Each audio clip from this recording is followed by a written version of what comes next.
Christian living, part 1. I'm going to read a little bit of an introduction here that was printed in the quarterly. It's the junior book introduction. So you have an introduction there for the adult book, but I want to read this, a part of it here. I want to read this. If you'll look at our lessons, our first lesson is on thoughts. Our next lesson is on words. And, I got to thinking about that, and, all words comes from thoughts. What we think is what we're going to say,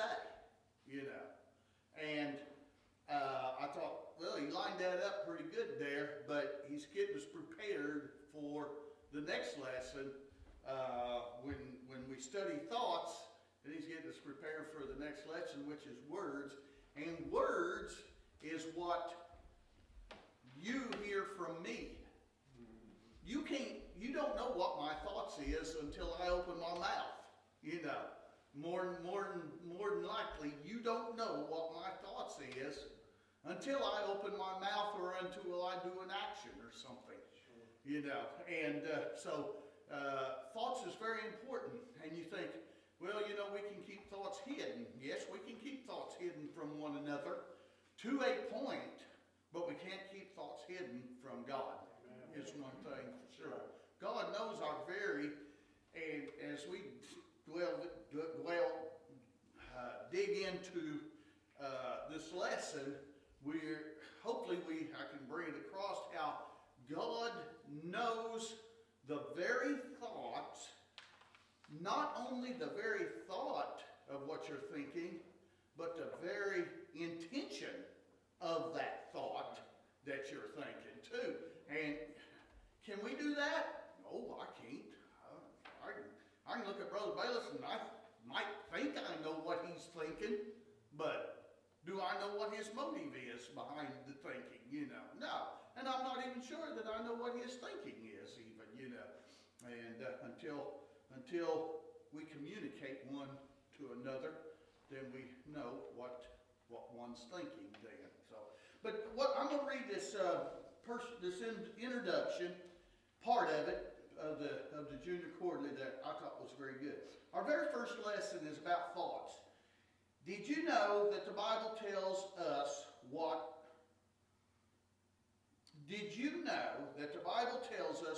to think?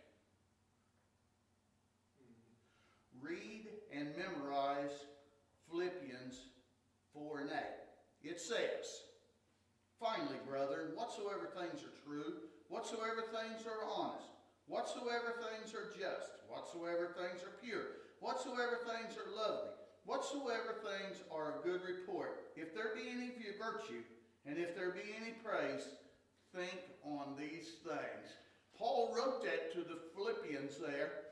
He wrote that to the church of Philippi, inspired of God. And this is what he says. Get your thoughts right, keep them right, and you'll do all right. If your thoughts are not pure, was you going to say something? Okay. If our thoughts are not pure, our words are not likely to be pure either, and our prayers are likely to be weak.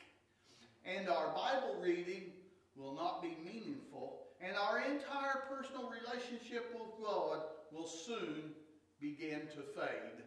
Now there's a lot of words there in that one sentence there, but man, it is so true. It is so true. Thoughts has a lot of how we conduct our life. That's right. Our thoughts has a very much influence on how we live our life. However, if we will think and really meditate daily on God's Word and other good, pure things, like that verse said, then our personal relationship with Jesus will grow and produce healthy spiritual fruit. And that is so true, you know. You know, our communication with God through prayer will be more meaningful. You know, it won't be just, lay me down to sleep. I pray that the Lord my soul to keep, you know. And so a little prayer that, yeah, it's good for kids to memorize something like that, you know, before they go to bed. Gets them in the habit of prayer then when they get a little older, you know. But we as adults has more things to communicate with God than that, you know. Right. And more meaningful things. And, you know, our Bible reading will mean more to us. Our communication with each other, with our spouses, will mean a lot more. With our fellow Christians will mean a whole lot more. And even with people that are unsaved, you'll have that love for them people, to see them to get into the fold of God then. And so it's very, very important that our thoughts be directed in the right direction. And so that's part of the introduction that really struck me, and I wanted to read that to you. Lesson 1 is thoughts. Our memory verse, Proverbs 4 and 23. Keep thy heart with all diligence, for out of it are the issues of life. Keep thy heart with all diligence.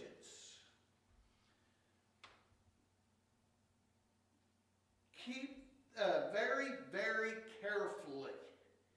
How can we keep it?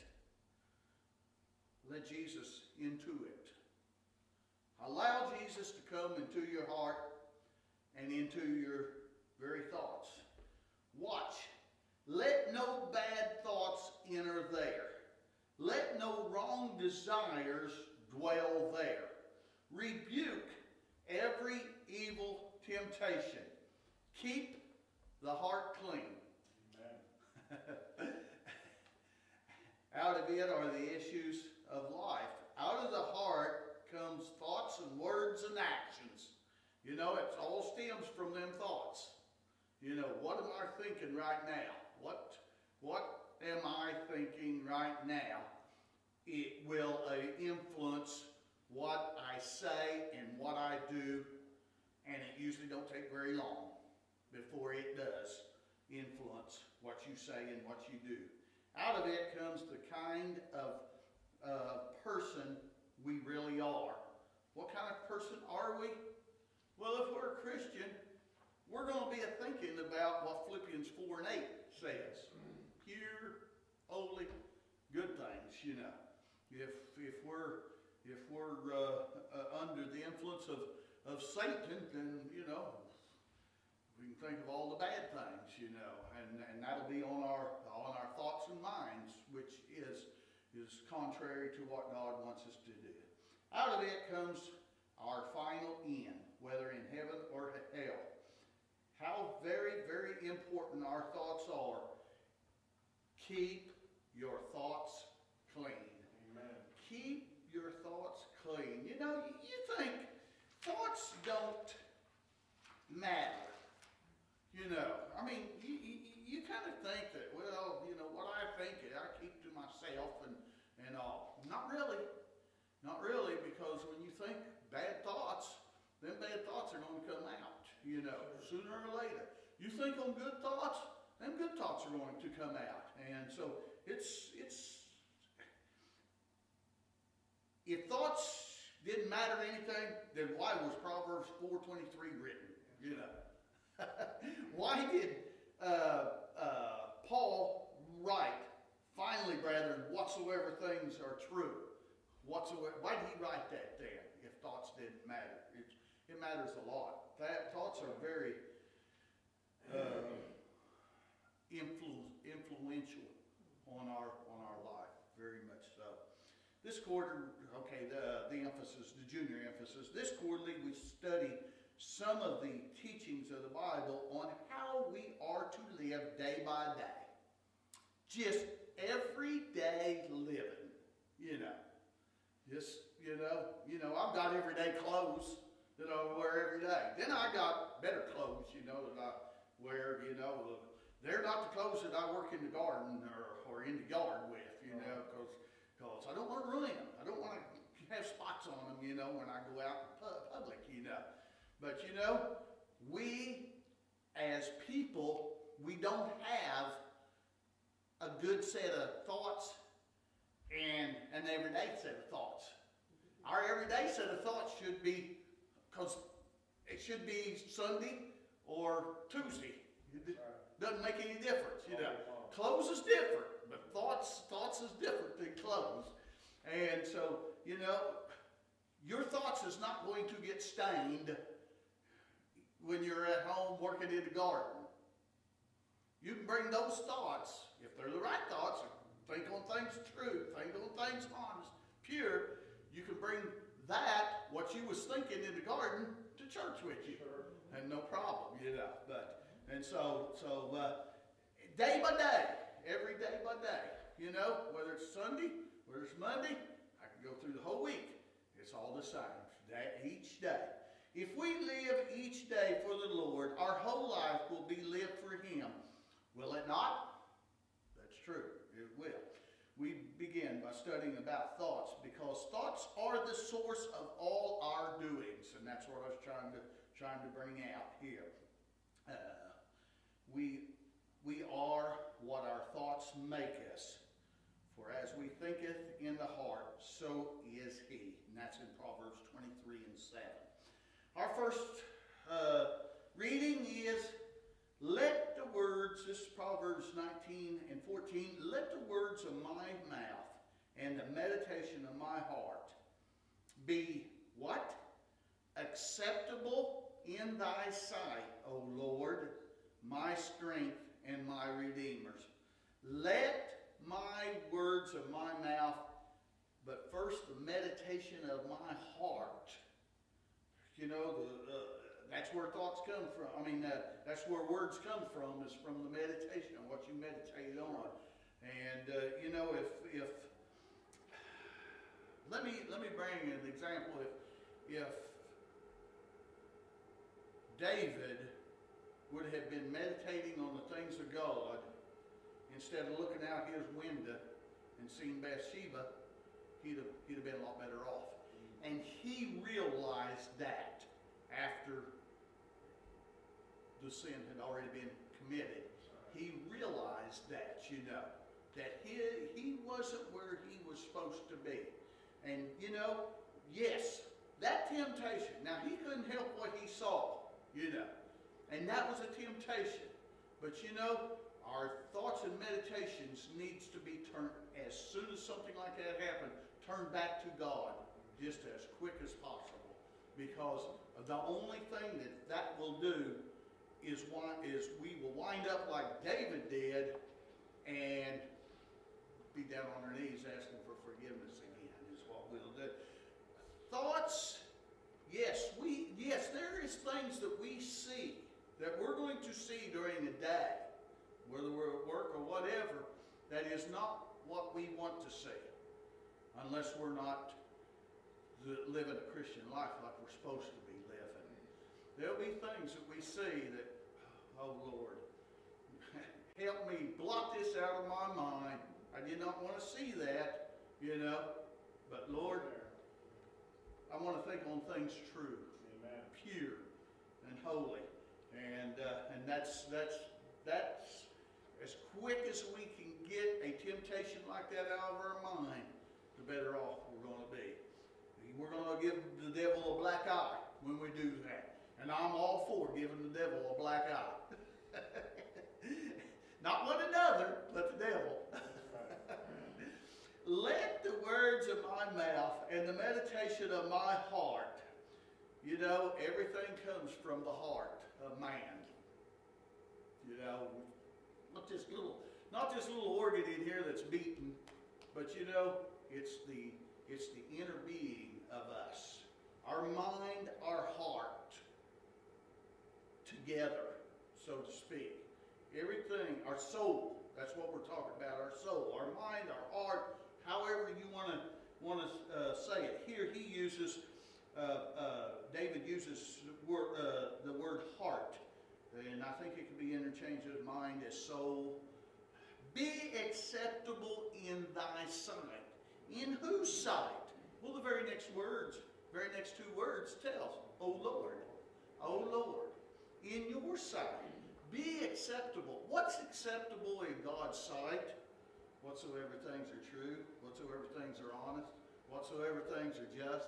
That's what's acceptable. Amen. That's what's acceptable in God's sight. That's what we... How did Paul know this when he wrote this? It's because God gave it to him. God knew what was acceptable. That's right. You know, if we was to bring something to our parents, we have an idea whether it's going to be acceptable to them or not. You know, we have a pretty good idea when we were children, you know. You bring a grade card that's got a whole bunch of F's on it, that don't mean fine. You know that's not going to be acceptable, you know. But you bring a grade card with, which I never did, all A's on it, you know. But my parents knew that I couldn't make all A's. They wanted me to do the best I could do, you know, and to try harder. I've been told that several times. Just try harder, you know. It's more of an encouragement, you know. Try harder. But I knew that if I had a grade card that had D's on it, that was going to be acceptable. I knew I was going to get the lecture of yeah, well, you need to try harder. I know, I need to try harder. But you know, we know what's acceptable.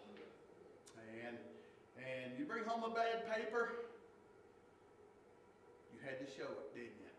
You still had to show it. You still had to show it. And you knew there was going to be consequences for it, you know. And you felt guilty about it, didn't you? I did. I felt guilty about it, you know. I remember one time, and I spent the night with my cousin, Wayne, and for some reason, and to my life, for me, I don't know if I forgot or if I just didn't do it, but I didn't study my spelling words, you know. And the next day, well, we had the spelling test. And I think we had about 20 words that we had to spell, you know. I missed 4 or 5 of them, you know. And normally, now, I'm not good in spelling anyway, but, you know, I would study them words, and I might miss 1 or so, you know, and sometimes make 100. Boy, I'll tell you, I was always happy when that happened, you know. But I missed 4 or 5 of them, several of them. I got home that night then. Mom asked me, said, did you have your spelling test? Oh, man, I was hoping she'd forget all about that, you know. Yeah. Well, what'd you do on it? Well, I missed 5. 5? Didn't you study? No, I didn't. And why not? Well, I was up at Wayne's, you know, and to this day, I don't know whether I forgot or just didn't do it, you know. I really don't. I really don't. But, you know, there was consequences for that, you know. And I thought it was bad enough, you know, if a teacher makes you write the words, you know, but your mother makes you write the words too? Yeah, that happened. So I learned a lesson, you know. Sure. I was guilty before she even asked the question, you know.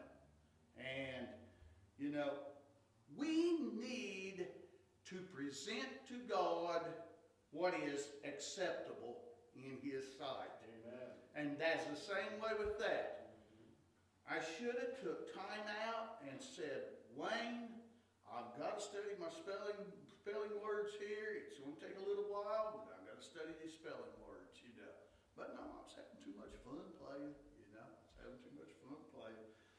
And, you know, that's the way we are. We shouldn't be having too much fun playing when we should be working for God. And that's, be acceptable in thy sight. Here, Lord, here's what I have, you know. my strength. He says, "O Lord, my strength and my Redeemer." What's a Redeemer? Somebody that's bought you back from a life of sin, but from a life of bondage. He's our strength. He gives us the strength that we need. He gives us all the tools that we need to live a Christian life. And all we have to do is use those tools that He presents to us. And it all starts with thoughts. It all starts. God knows our thoughts. David prayed that the words of his mouth and the meditation of his heart would be acceptable to God. God hears every word we say. That's one thing. And two, He knows every thought we have. To please Him, our thoughts must be perfectly clean and good. And I will add holy to that. Because that's what clean and good is. It's holy. Sinlessness, we studied that all last quarterly. Holiness and sinlessness, This fits right in. Amen. This is not contrary to what we studied the lesson, the quarterly before. It fits right in, just like a puzzle. And so, thoughts is very important. Mark 7 and 21. We'll read through 23. For from within, out of the heart of men, proceed evil thoughts, adulteries, fornications, murders, theft, covetousness, wickedness, deceit, lasciviousness, may not be a person pronouncing that right, an evil eye, blasphemy, pride, foolishness. All these evil things come from within and defile the man. Verse 23, all these evil things come from within and defile the man. If one of them things is within you, you're defiled. Mm-hmm. Just one of them. Oh, I don't have this one or that one or this one. Oh, I might have a little bit of this one, You're defiled. It don't take all of them. It says all of these things are from within. He just mentioned that all of people have problems with all of these. All of these. These are something. I think there was 13 of them mentioned. I believe is what it says there. But but we don't have to have all of them to be defiled. That's right. It only takes one of them, doesn't it, Brother Bayless? Mm-hmm. Some say this is in your adults there, some say we cannot help evil thoughts coming to us. Of course, what we see or hear causes our mind to think, but the thoughts does not become evil unless the heart and mind is evil. In other words, get that thought out of your mind just as quickly as you can. Kick it out.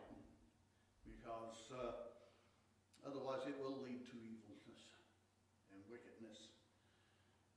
And it goes on and says, good and evil do not mix. We studied that last quarterly. Righteousness and unrighteousness does not mix. I told you, it's like water and oil. Yeah. It does not mix. It does not mix. Can't be in the same place at the same time. Cannot.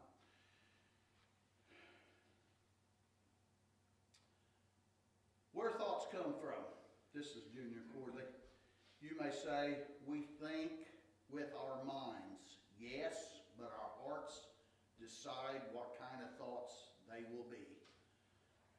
He's kind of separating mind and our hearts here.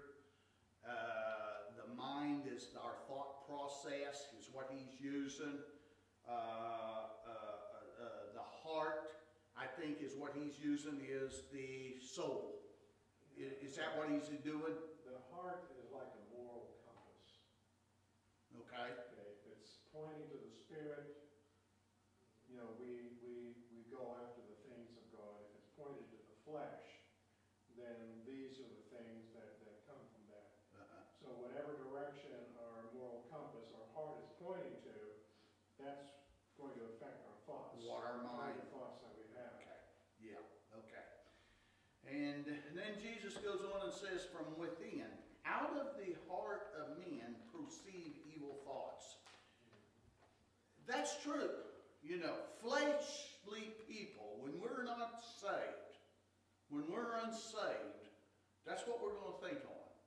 You know, we have very little thoughts on being good, you know. Well, I mean, being what God wants us to be when we're living in sin. You know, that's not in our heart.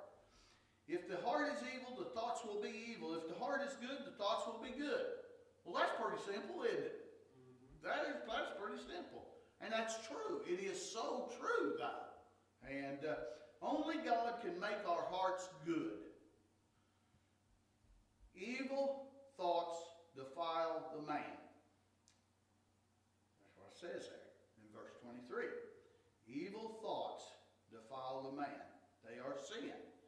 We are to have the mind of Christ. And I'm going to read you a verse there, 1 Corinthians 10:13. There hath no temptation taken. I'm sorry, nope, that's not the right one. 1 Corinthians 2:16. For who hath known the mind of the Lord, that he may instruct him? But we have the mind of Christ. We have the mind of Christ. We cannot have the mind of Christ if we're not a Christian and turn our heart and life over to Him. But when we have turned our heart and life over to God, we have the mind of Christ. We want to please Him. That's all. That's our thoughts, is to please God. We must keep our thoughts pure. And you know, yes, we're going to run into temptation. And I'm going to read that verse that I was going to read here, 1 Corinthians 10:13. There hath no temptation taken you, but such as is common to man. But God is faithful. Temptation's going to come. That's what he's laying down here. Temptations is going to come. You know, we run into temptations. Probably every day we run into some kind of temptation. Some temptations is pretty easy to overcome. But we still need God's guidance in each and every one. We don't need to get too high-minded that, oh, this is a small little temptation. I can do this one on my own, you know. You're going to trip and fall. There's a trip wire somewhere that's liable to trip you up. We have to always focus on God, no matter how little the temptation may seem. We still have to focus on God. There hath no temptation taken you, but such as is common to man. But God is faithful, who will not suffer you to be tempted above that ye are able, but will with the temptation also make a way of escape, that ye may be able to bear it. You know, we think, well, you know, a little temptation. Well, what did Jesus say? It's the little foxes that spoils the grapes. Isn't that what he says? The vine, the little foxes. You know, we need to keep our eyes focused on God no matter what. When we have big temptations, when we have little temptations, or when we have no temptations, we still have to focus our minds on God, because we never know what's around the next corner. But God knows. God knows exactly.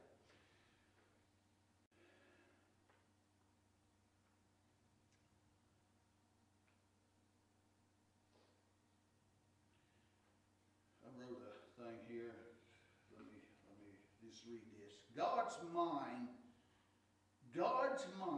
pierces our heart and mind. And you think, what are you talking about? Because He knows the very intent we have, or what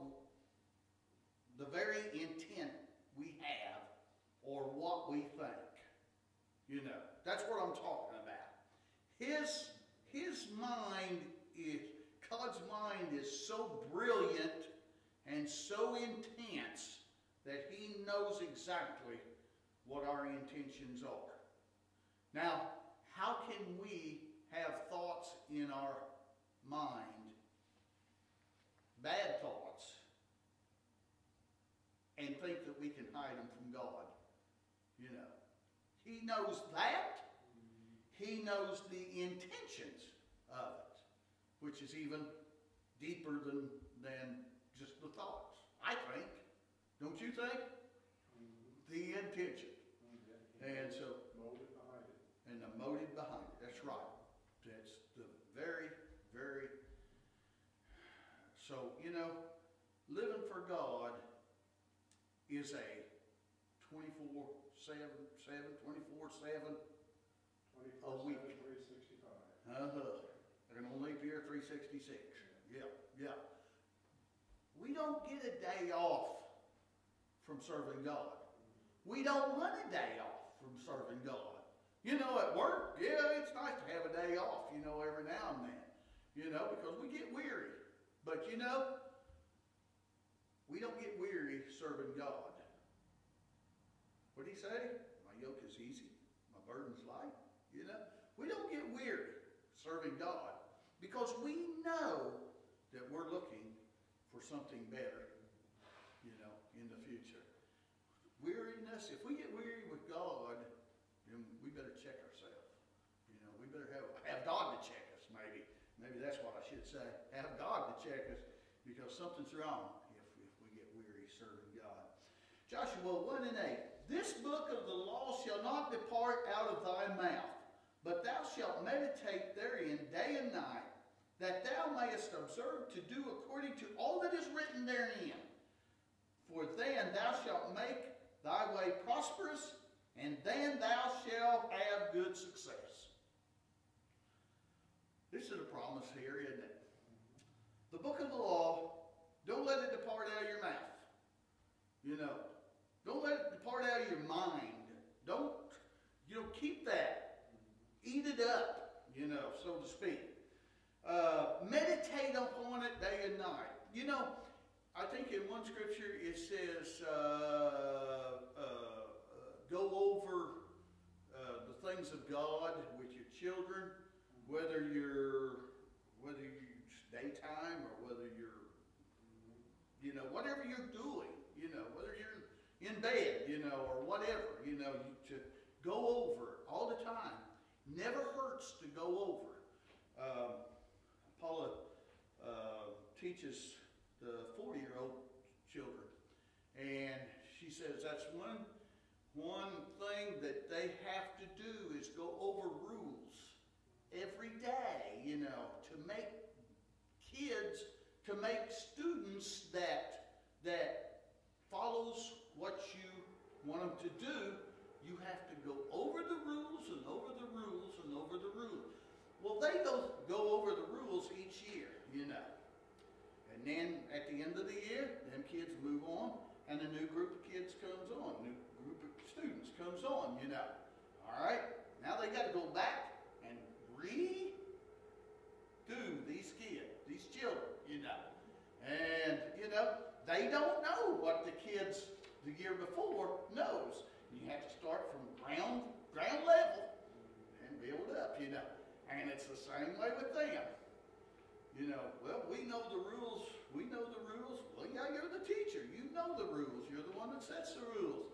But these children has to learn the rules. And we're the same way. We have to know the rules and live by those rules. And, you know, we have to go over and over.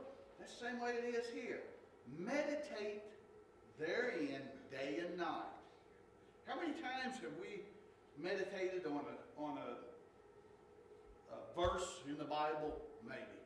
You know, well, there's a verse in the Bible. And I meditated on it, and I've studied it, and okay, I'm good with that verse. Never look at that verse again. You know, it may not be, but tomorrow you may want to look at that verse again, you know. Or a week from now, you may want to look at that verse again. And then you find something in that, oh, I never saw that before. But it fits right in with it, you know. Well, you know what that is? That's God dealing with us because we're meditating on the things of God. And God's given us a little more light on that verse. Or whatever it is. It may be a scripture. It may be just a verse. It may be just a part of a verse, you know. And then you run across that verse again maybe a year later. And, oh, I never saw that, you know. It isn't that, don't that just thrill your heart when you do something like that? It does me. It does me. Oh, I never saw that. Well, thank you, Lord. I needed that today, you know. And meditation is through the thought process, too. How can you meditate without thinking? It's impossible, isn't it? It don't work that way. To meditate, you got to think. You know, you take the government, they don't want you to think, you know. They want you to do what I say, you know. But that don't grow a good country. That don't grow a good environment. People need to think. People need to think. And that's what he's saying here. But thou shalt meditate thereon day and night. Day and night. You know, well, I need to sleep sometime. Well, yeah, you're going to go sleep. But you know, if you get woke up in the night and something is on your mind, you know, sometimes you can learn something laying there in bed in the dark where you can't see nothing. You can learn something. God will show you something. Sure will. That thou mayest observe to do according to all that is written therein. Not part of it, but all of it. You know? For then thou shalt make thy way prosperous. Okay, now we're coming here. For then thou shalt make thy way prosperous. Well, what is prosperous? What word is prosper? I mean, what does prosperous mean? Well, that means having plenty of, we like to think money, and plenty of wonderful living and all that kind of stuff. That's not what this means. You will have what you need. What more do we need than what we need? You know. Oh yeah, there's people that's got more than what they need. You know. There's Christian people that has more than what they need. Yes. We all have more than what we need. Most of us, we do. Yes. Yeah. But that's not what he's talking about. He's talking about being prosperous in your life for God. That's what he's talking about. Being prosperous in your life for God is what's more important than having millions of dollars in the bank. It's more important. What's going to last? Your life with God or the $1 million when you get ready to leave this world, you know? I want what's in my heart. Can't take it with you. Nope. And then thou shalt have good success. And that's the same way. You'll have success in God's kingdom. Not necessarily in material life. Because that's not what we're living for. No. Material life. Material life is, it's nice to have good things. It's nice to have a car that don't break down so that you can get to church, should I say? Get to work, you know. Yes, it's nice. Nice to have a house that you're not always fixing a water leak or you know, the roof leaking or anything like that, you know. But this is not what he's talking about when he says here prosperous and success.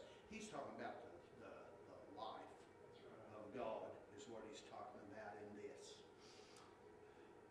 Okay, Philippians 4:8, and I've already read that in the introduction. Finally, but I'm going to read it again.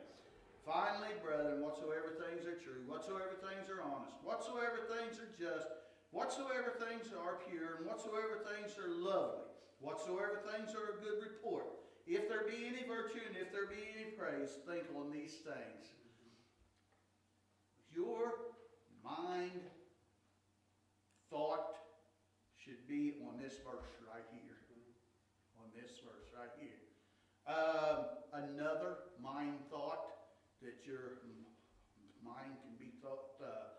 said on is the fruit of the Spirit. Is another one, you know. The opposite of that is the fruit of the flesh, you know. And so many people have their mindset on such stuff as the fruit of the flesh because they are fleshly. That's the reason why. But, you know, when we think on Philippians 4 and 8, and we think on the fruit of the Spirit, which I think is in Galatians 5, along toward the end of the chapter, if we think of those things, God will bless us for that. Right. And not just thinking as a passing thought, but really dig in to what God really wants out of your heart and life. What God really wants out of you today. You know, you wake up in the morning and Lord, help me today. Help me today to do what you would have me to do. No matter whether it's selling this amount of milk to the schools, whether it's talking to someone, lead me to that person. Whether it's just being friendly, help me to do that. Whether a temptation comes, Lord, help me through that. You know, if I have trouble with my truck, help me through that. That's a temptation. You know, whatever it might be, Lord, I'm yours. I want to be what you want me to be. You know, and that's the way we have to do. That's the way we have to do each and every day. You ladies that are teachers, you know, your truck, you don't have truck problems. You don't have problems with how much to sell the schools. You don't have problems such as that. But you've got your own troubles. You've got your own problems that I know God will help you and lead you through that too. And yes, I know that every one of us has something different. My mother-in-law back there, retired, she has different problems. She's retired, she don't have no problem whatsoever. Nope, she's got problems too, you know. And she has to have God to help her too, you know, each and every day. Every one of us. Brother Bayless, well, he's the pastor. He never has problems, you know. No. He's got problems too. He has to focus his thoughts and mind on God, just like we do, you know. Maybe in a little different way, but, you know, it's basically the same way. And maybe different things, you know, like I said, but our focus has to be on God. Amen. Think on things. And if we will do what Philippians 4:8 says, each and every one of us, whether it's me running a truck, you all working with the children, you retired, doing what you have to do each and every day, pastor, whatever it is, think on Philippians 4 and 8. Right. Think on Philippians 4 and 8. It's a cure-all for all of us, you know. Where am we at here? Blessed are the pure in heart, for they shall see God. That's a verse that was written there. I thought it fit in real good when we read that. Finally, brethren, whatsoever things are true. Blessed are the pure in heart, for they shall see God. Let's go to Isaiah 2.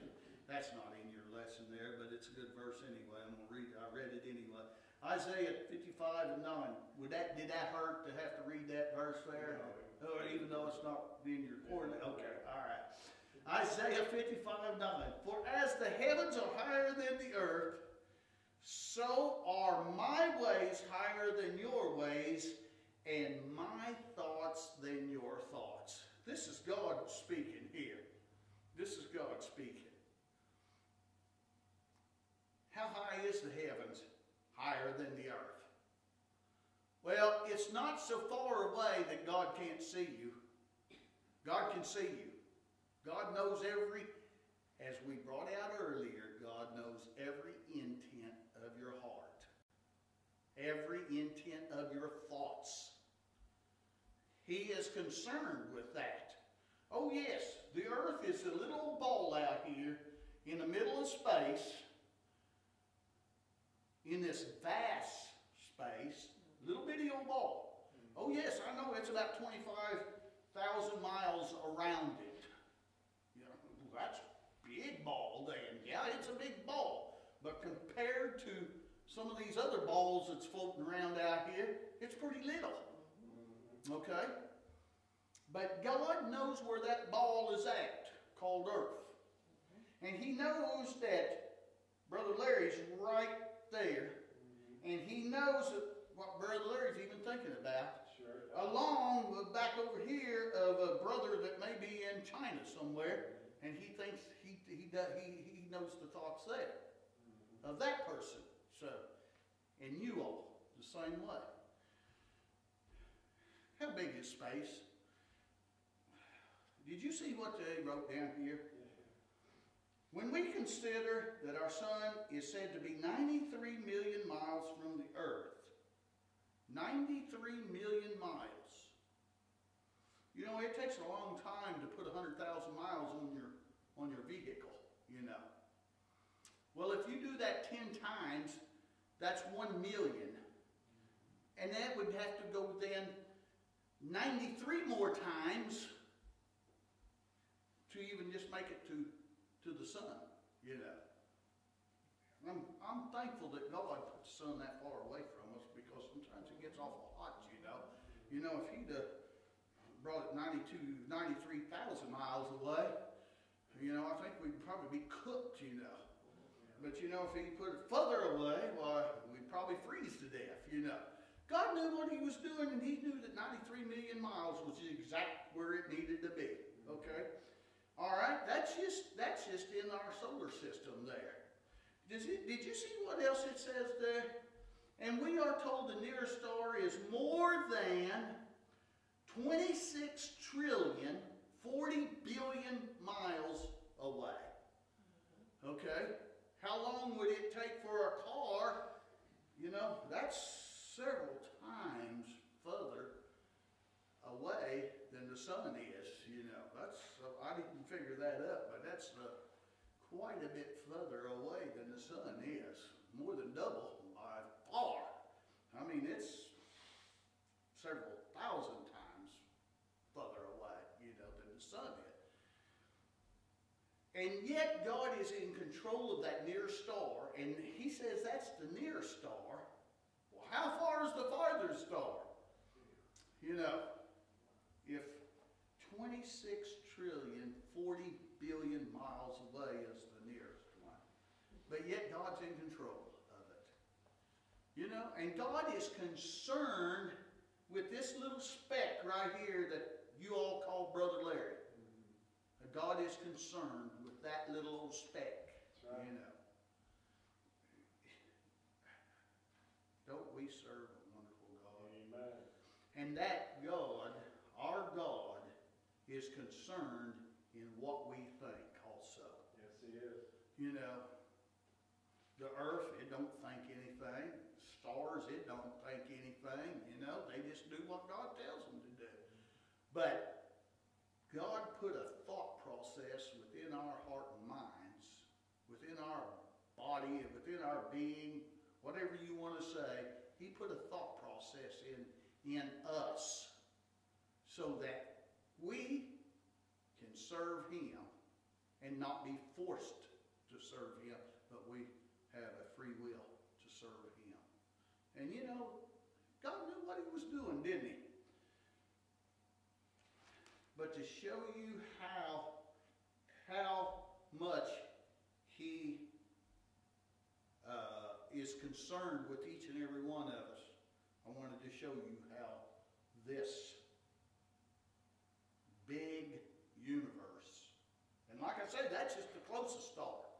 You know, that's not the limit right there. That's just the little crust, you know, at how humongous the universe is, and yet He's concerned about us. Each and every one of us. Each and every one of us. Hebrews 10 and 16.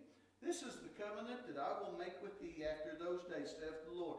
I will put my laws into their hearts, and in their minds will I write them.